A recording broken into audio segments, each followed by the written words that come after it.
জনৈক ব্যক্তি একদিন বাজারে যাইবার জন্য রেডি হলো। তার স্ত্রী তাকে ব্যাগ দিল, টাকা দিল, আনুষিক জিনিসপত্র কেনার জন্য ফরমাইশ করলেন।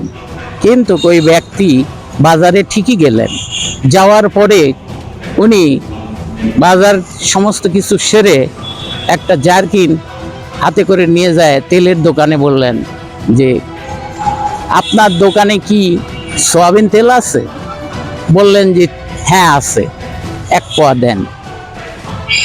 দোকানদার যথা অনুযায়ী জারকিনের মধ্যে 1 পোয়া তেল দিলেন, সয়াবিন। এরপর বললেন, ওখানে আরো 1 পোয়া সরষের তেল দেন।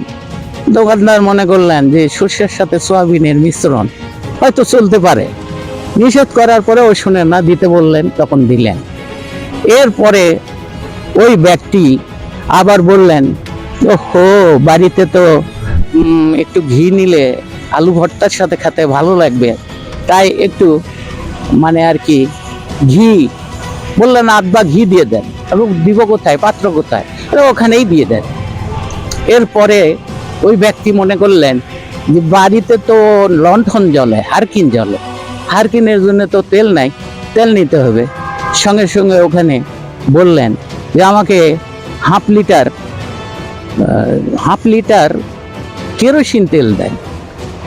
ব্যক্তি সবাই ক্ষিপ্ত হয়ে গেল যে একই জারকিনের মধ্যে এতগুলান তেল সম্ভব হবে না। বললো, আমি যা বলতেছি তুমি তাই করো। সঙ্গে সঙ্গে ওই দোকানদার তার ফরমায়েশ অনুযায়ী হাফ কেজি কেরোসিন ওই জারকিনের মধ্যে দিল। এখন বাজার থেকে যখন বাড়ি ফিরলো, তেলের ফরমায়েশ করলো, তখন বলল যে সয়াবিন তেল এনেছেন? এনেছি। সরষের তেল এনেছেন? এনেছি। কিন্তু ঘটনা হলো কি, সবগুলান 1 জারকিনে।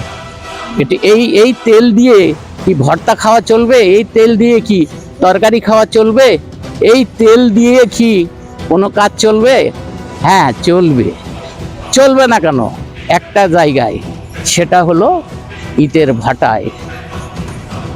যার কারণে ওই তেলটা ইটের ভাটায় জ্বালানির কাজে ব্যবহৃত হবে। আপনি যদি এই দুনিয়ায় পাপের কাজ করেন, অন্যায় করেন, অবিচার করেন, আবার নামাজও পড়েন, কালামও করেন, এটা তো ঠিক নয়। আপনি শুদ্ধ পথে আসেন, সঠিকভাবে নামাজ পড়েন, আল্লাহর রাস্তায় থাকেন, সব কিছুই যদি গড়ে পড়তায় করতে চান, ঠিক ওই তেলের মতো যেমন ভাটায় জ্বলে, আপনার জীবন জিন্দিগিও দোজখের আগুনে জ্বলতে থাকবে। এটা